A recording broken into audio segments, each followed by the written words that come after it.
this? Mr. Schultze-Melling? Yes, it works. Perfect. So yes, my name is Jyn Schultze-Melling. I'm with EY Law in Berlin, in Germany. And I've just got to say that I always love to listen to Owen. We know each other from my time at Facebook in Dublin, where I had the great honor to serve on the same data forum of the Irish government with him. And it's always a pleasure. Do you know how you can spot that he's an IP lawyer as well? Because everybody else just steals pictures from the internet and uses them in their slides. If you saw that, he has, the actual citation on every single. It's adorable. So what are we going to do? We're going to talk you through a little timing problem that pretty much every company in Europe, no, probably around the world, at least the major ones, actually has. They're looking at the calendar basically, and they look at this magical figure of May 25 next year, and they're freaking out. They're pretty much freaking out because nobody that I have so far come across is anywhere near a point where they can probably say, yes, we're good, we're cool, we'll be done, it's all good. No one is. So how do you find out, A, where you are, and what can you do when you find out that, well, you're not probably where you ought to be? This is pretty much what all the data protection officers, data protection professionals, data protection experts in the companies see themselves these days, right? You have a gazillion of ideas. If you're like him, you pin them all against the wall. If you're like me, you put these notes somewhere around your room. And it's hard to come by and to understand where to start and what to do. Now, let's talk about, in my slides, I have to admit, are a little less colorful, dark, because yes, we're talking about something really sincere, not as colorful as Ryanair, but the point is, I will give you the A and B test. Where should you be today? Assuming that if you're not there, what could you possibly do to get there, or to do at least a small little remedy in order to not look as bad on May 25th. So in terms of awareness and management attention, right? You should probably, by now, have a company that is dizzy when you even mention the word GDPR. They should probably know what it is, they should know your face, they should be annoyed when you approach them with that very subject, right? Because you have had all this time, the last 1.5 years literally, to go on their nerves with this, to annoy the hell out of them. Right? So by now they should be properly annoyed. Your management should be hopefully a little bit less annoyed, but they should be in the know as well. They should especially know what kind of challenges are coming their way, and they should know that they are likely to be in a position of liability if their company turns around one day and says, well, we had to pay a fine, or as Owen pointed out, have to pay these gazillions of dollars in damages, and now we are looking to, point the finger at someone, and this finger usually goes to the board of directors, right? So if you're not there yet, what could you do? Well, yeah, that is pretty much the easiest and the first thing that you should have. If you're not there yet, even there, yeah, you kind of have a problem. Two things, easy. If you're really in a position where your company, and especially your management, does not yet realize how sincere this whole GDPR thing will be, you can still sensitize them about it, yes, but do yourself and them one big favor and stay away from the big numbers game. The big numbers game is 2%, 4% annual turnover. Trust me when I tell you, it doesn't work anymore. It is way too late in the process to cry wolf. It's not about the damages anymore. Try to find the good parts in the story. Try to find a reason why your company actually wants to implement proper GDPR. And there is a lot of good reasons for these. At the end of the day, data protection experts are kind of the consultants, the new management consultants when it comes to data and data governance these days. Because pretty much nobody else, except for us, has their fingers pretty much in all the different processes in the company, right? So we can show off a lot of very good things in terms of how to reach compliance with GDPR. Let's talk a little bit about transparency and figures and numbers. Yes, in terms of the data, the stuff that we're talking about when we talk about data protection, your company should by now already have pretty far their ROPA completed. Do you know what a ROPA is?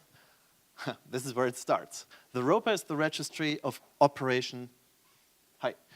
The Registry of Operating Procedures. So basically what you want to have is a big Excel file with loads of columns in it and loads of lines in it, and every single bit that your company does with data needs to be in that ROPA.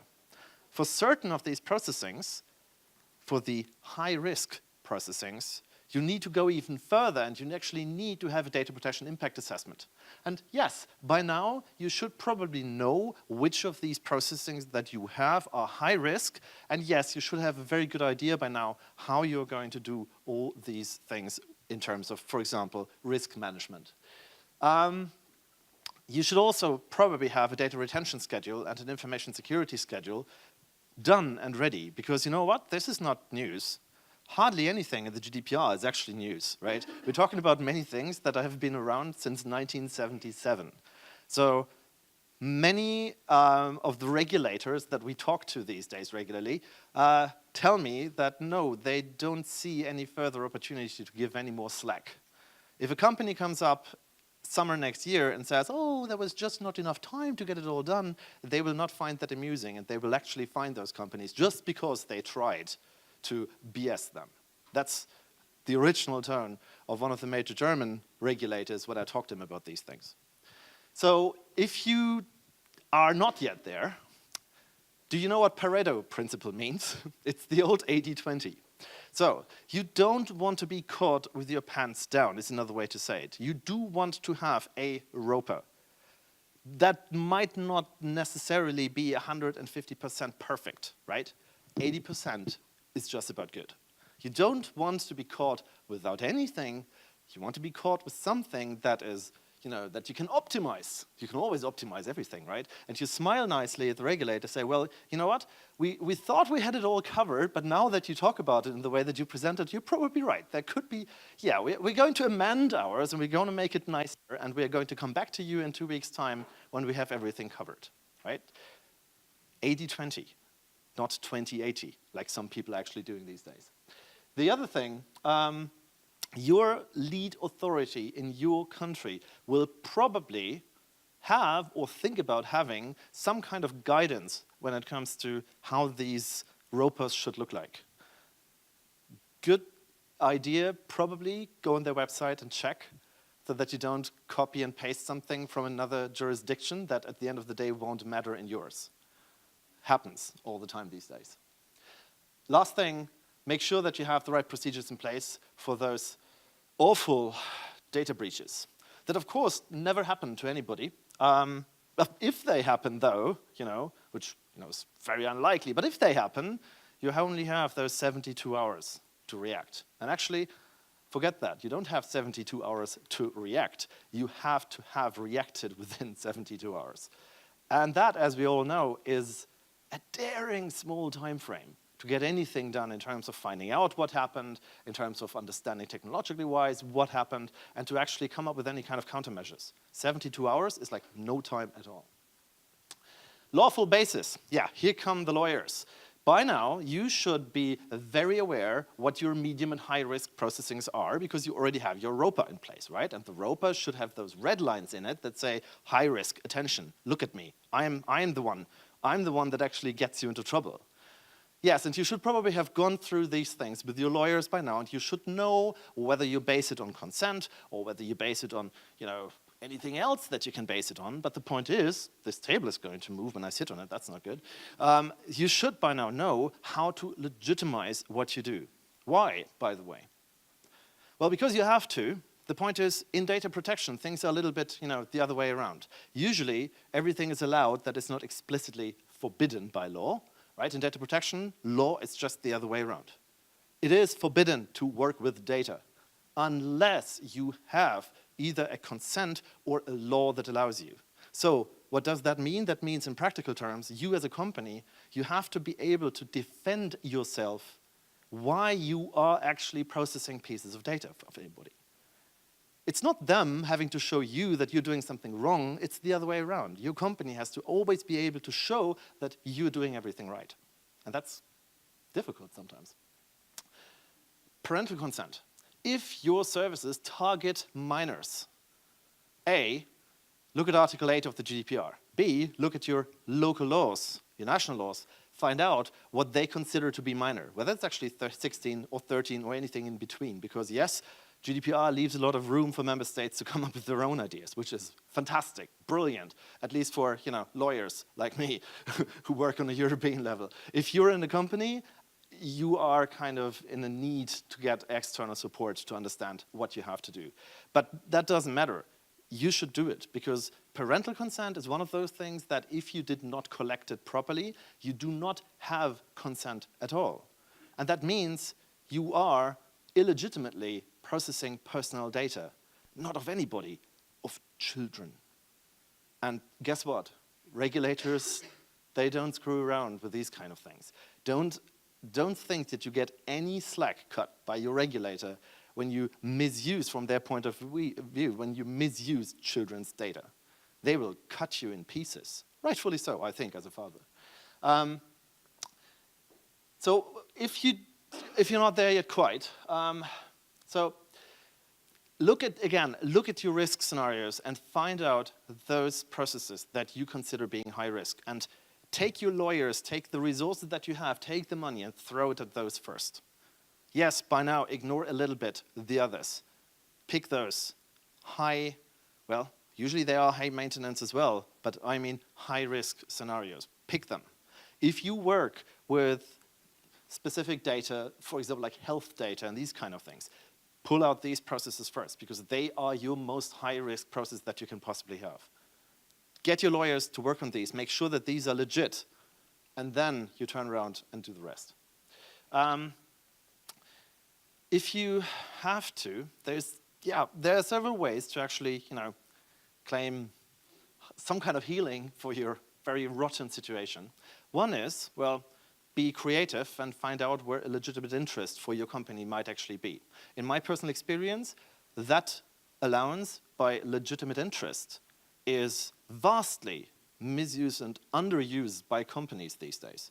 Everybody seems to just use consent notices, which is hard because half of the consent notices that I read are actually illegal.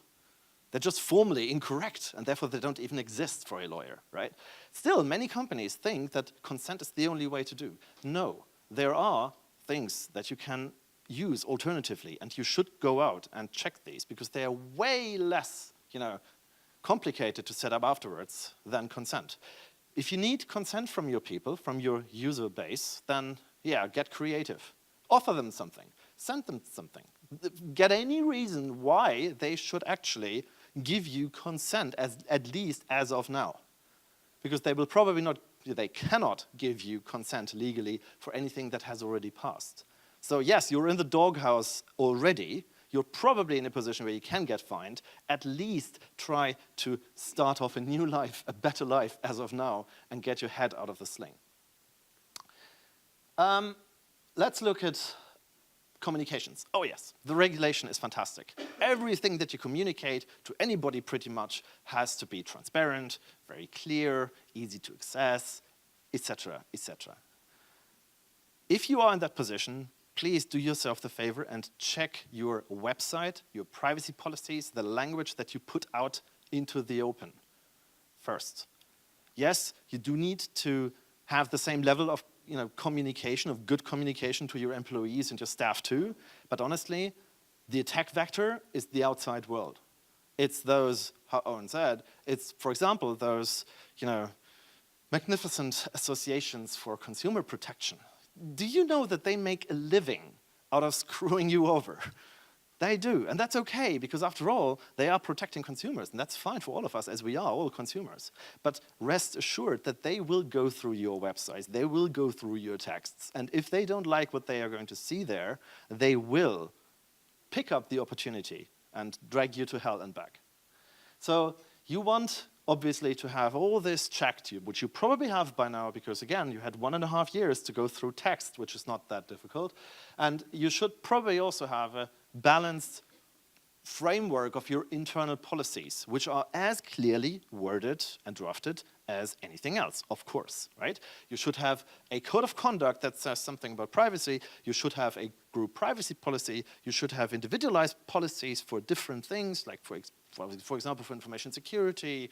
Yes, simple things like how long is your password going to be can be worded in a way that people, human beings, actually understand it, right? Policies have to be drafted in a way that human beings are able to understand it. That's news for some people, I know, but you're not writing them only for yourself. You're writing them for somebody to read them, right? Keep that in mind when you do it. If you don't, do yourself the favor. Go through your website first, right? This is the main attack vector that you have. Try to get out of your own skin and out of your own shoes. Try to read it as somebody who reads it for the first time. Hey, maybe you do read it for the first time, that makes it easier. Do go through this and be critical about it. Say, do I actually understand, or is this whooshy-wash? Is this something that, is just cut and pasted, apparently, from a, other website that we all know? So go through that and try to remediate these things first, because yes, even regulators are going to look at these things. Oh yeah, in terms of communicating, instead of going through your whole set of text, you can do a little trick. And the little trick is enriching the level of communication that you already have. What does enriching mean in this context? Well, be creative, right? It's one idea to throw more bad text at bad text, but that usually won't make the whole situation any better. What works nicely is if you use a different channel, a different communication channel. For example, if you have licensed GoToMeeting, which is one of these, quite nice and usable online and video conferencing solutions, they allow you to actually record the screen and the sharing and even your voice. So, and they offer you, like many others, free trials in the beginning. If you want to be really fast and really quick, go somewhere there, try to use your own if you have one, or go through their, offers, download it, and start a webinar. Just do a webinar, a miniature webinar. You have a couple of slides, you explain a couple of things, you record your voice to it. The whole thing is going to be, put into an MP4 file that you can put and embed nicely into a website. And suddenly, the level of professionalism of your documentation rose from sub-zero to, well, not nice, but okay, better anyways, with little effort on your part. You don't need to have, highly professional cutting studios and video recording studios. You don't need that. If you need to, you can actually do that with your laptop camera, although the quality isn't that great, but it's better than just, going through text and worsening text by putting more bad text on it. So, DPO, policies and structures. If you are, where you should be, then yes, you already have a DPO, or at least you know pretty well who that is going to be as of May next year. And if you're smart, then you already staffed them with sufficient resources, because nobody can do this alone, at least not, unless you're a very small company. And also, they need to be, empowered, which is the nicer word for being, able to be, do your job, being told how to do your job. But empowerment sounds so much nicer. Basically, what they have to do is they have to go out and get training if necessary, right? You can't expect to have a fully qualified privacy professional at hand that you can just throw in that situation. You will probably have somebody who has not been doing privacy for, his former life. So think about the time that you need in order to qualify these people. Don't expect that to happen overnight, right? These people need a little bit of time too. Give them a couple of months at least. So basically appoint them today and send them off to qualification so that they're then properly qualified. Oh yeah, one of my most beloved subjects, right? As the GDPR only talks about the data protection officer, some people really tend to think that that's a one-man or a one-woman show, right? It usually isn't, even if it's only one company. If you have a group of companies in a holding, or if you have several entities that are combined with each other, you do probably need DPOs for all these entities, at least when they qualify under GDPR to have appointed a DPO. So there are two ways. Either you set up individual DPOs for all those entities, or you install one and you appoint this one internally for the one and externally for all the other companies. That works, that's fine. But make no mistake, at the end of the day, if you are the one, you want to have people, go-to people in all the different entities, who basically are your eyes and ears in those companies, because otherwise you are in no position to actually do your job in these companies as a DPO as well. So it doesn't, at the end of the day, when you calculate it, it doesn't really matter whether you have 5 companies and 5 different DPOs that you install, or whether you have one DPO who has 4, helping hands in the other companies. Most of the days, it doesn't really matter much. You should probably have one. If you don't, if that whole idea of a DPO is still strange for you, do it now, ASAP. There is hardly anything more pathetic than to be fined by a regulator because you didn't install a DPO, although you had to because it was standing in the text of the law. That is what a regulator calls, you ignore me. And guess what? They're human beings too. They don't like to be ignored. And they don't like the GDPR to be ignored that way. So basically, do install a DPO if the GDPR tells you that you have to. Training. Yes, as I said, privacy is around since 1977. So everybody in your company should already have had a couple of privacy trainings. The recent ones should probably already, carry that GDPR acronym in them. They should probably already be directed towards the new challenges that the GDPR brings along. You should also have, not only those trainings, you should have a proper schedule of trainings, making sure that the right people know the right stuff in terms of privacy, right? Your HR people will know a little bit different things than your salespeople, for example. And yes, you should have a training schedule that remarks these differences in the audience that, provides different levels of approaching these people. And yes, you should probably have classroom trainings, at least some. Don't think that this webinar idea that I just presented to you will work as a very cheap and very easy way to get out of this whole training mess. Certain people that actually work with data in, let's say, high-risk positions, like, for example, IT, or HR, or your customer service people, they should get classroom trainings. Do you know why? Well, because the whole magic about teaching is not what I teach. It's about what comes back, right? It's about those furry eyes that suddenly go to the sea and say, oh, well, I don't know. I'm doing this thing for years now, and what I understand right now from you is that is illegal, really? Those kind of conversations is what you want to have, and that's why you do trainings. If you didn't do that yet, you're in for a hard job. Let me say that. First, okay, do it pragmatically. Pick your multipliers. Don't try to train everybody straight away. Try to pick out people where you say, okay, these can actually multiply my efforts into the organization. I'm talking about team heads. I'm talking about department heads. Yes, those people that usually are hardest to get to sit down in a training, they are suddenly the ones that you have to work hardest to get into those trainings. Because if a regulator comes through the door, they will ask you, so how well trained is your staff? And if you say, well, we have this kind of one-day thing that, when everybody signs their contract, they have, this little 5-minute webinar and that's pretty much it, you're out, right? You'll be fined just because you violated one of the major things when it comes to internal organizations in GDPR terms. So at least sit down and have a proper schedule for the rest of the year 2018. So if you have to admit, yeah, we're not quite perfectly right there, but until November, we are pretty optimistic that we'll have covered them all. And until then, we have our heads of departments, our team heads and our team leads, and they will teach their own teams how to do these things, right? And we're pretty optimistic that we did a good job there. Then you are in a completely different defense position against the regulator. And that's what we're talking about, right? We're here about cutting losses and putting you in a proper defense position.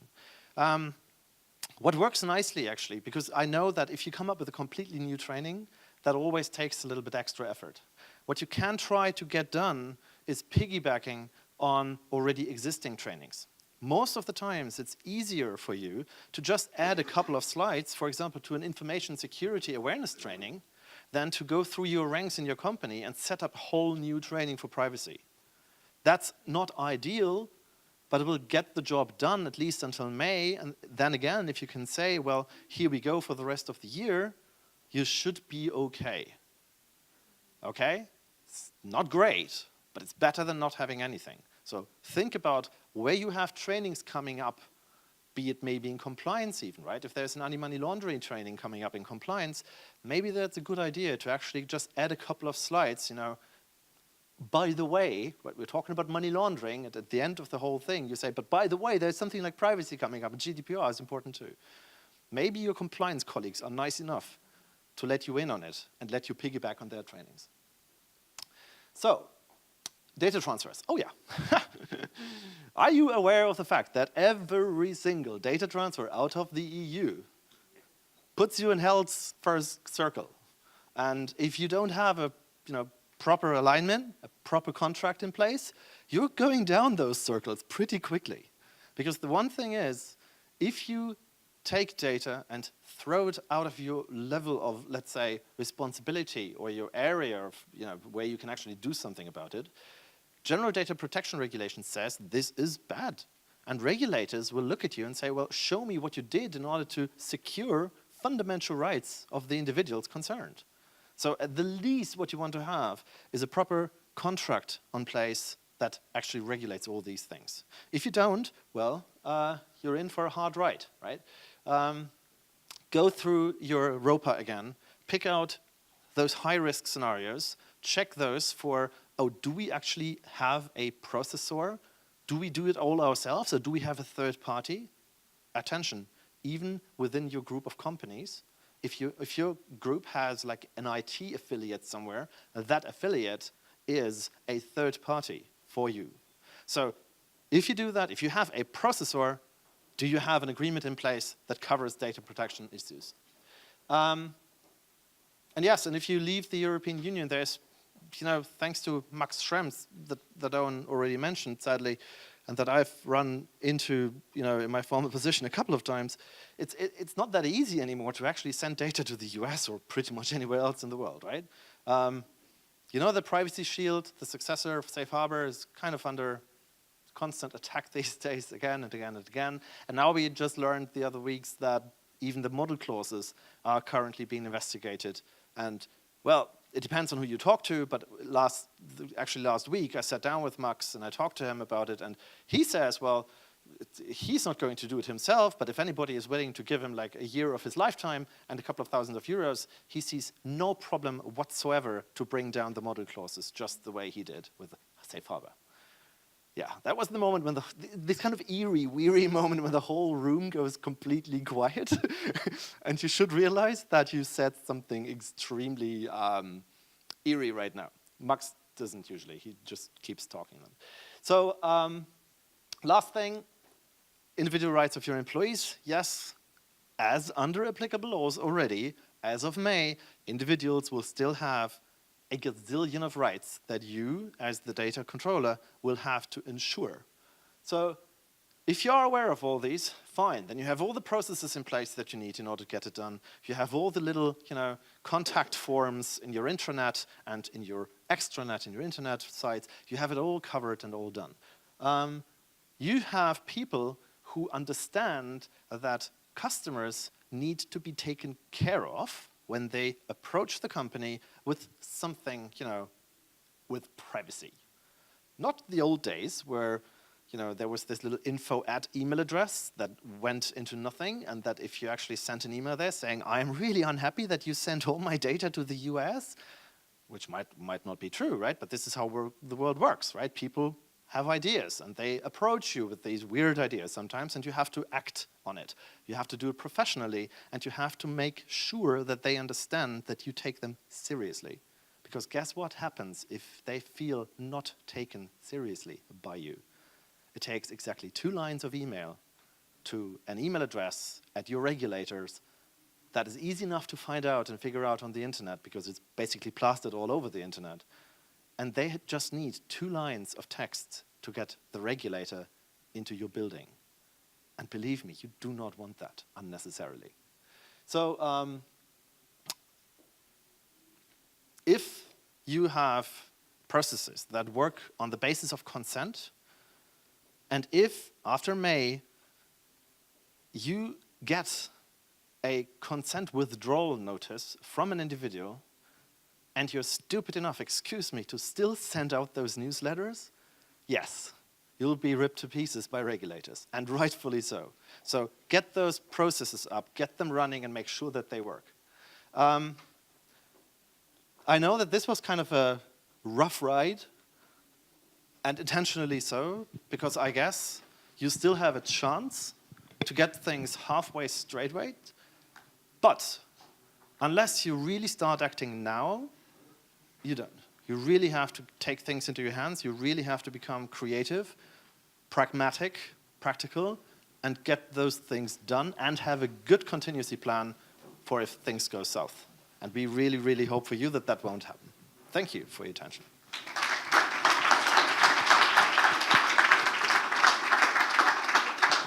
Question? Very good. Who wants to ask question or comment? Okay. Just a quick question, because you mentioned that people should review specifically what the data protection authorities of different member states say on the methodology, I guess, to conduct, for example, impact assessments. Would it be fair to say that, for example, if the German standard data protection model is more comprehensive than what's done by the Agencia de Protección Española, could you then say, well, I'm going to use the German protection model in Spain? First of all, the Spanish Data Protection Authority kind of hates the Germans. So no, I wouldn't try that, to be honest. No, and for another reason. Your Data Protection Authority is a public office, right? They work the same way like many other public authorities work. They're used to certain things. They relax when they're presented those things. And if you come up with something else that might even be smarter, but then you're in the doghouse anyway. A, it is smarter, and they kind of have to admit internally that what they want you to produce is actually not that great. Or they just say, well, who are you in the first place to tell me how I am to do my job, which is to demand certain things of you, right? That's this old game that we always play with the regulators. If you have a regulator that already said, we want to have a ROPA or a data protection impact assessment in that kind of form, do yourself a good favor and try to honor that form. I know it's more work, it's less scalable, but at the end of the day, it's worth it because you want, obviously, to do it in a risk-orientated fashion. So if you know that you're in Spain and your Spanish authority will be your lead authority, whatever they say is good. It's smart, it's intelligent, and we're going to do it. Right? The same goes for me in Germany, the same goes for the CNIL in France and for everybody else. That's the smart way to handle things. Trying to make it all the same, at some point in time, maybe one day, the European Data Protection Board comes up with a uniform standard for ROPAs. Until then, I would strongly suppose that you do what your lead authority tells you. Okay, thank you. Maybe I will ask you also one question using this floor. Is German authority very proactive in interpreting some things or just... Some of them are. So the good thing about Germany is we have 16 plus 1, right? We don't have only one. We have 16 for all the lenders plus 1 federal. And some of the lenders are actually quite proactive right now. Bavaria, for example, sends out regular updates on how they think things ought to be done and how they would like to see things. And generally, German data protection authorities are very approachable. You can always march up to them and say, oh, I have no idea how this risk assessment should work. Do you have any idea what you kind of expect from me to do? And they will actually sit down with you and talk you through it. So that's great. I tried, by the way, the same in Spain. And let's just say it kind of did not work out that nicely as I planned. So, you know, it really depends on your authority. Thank you.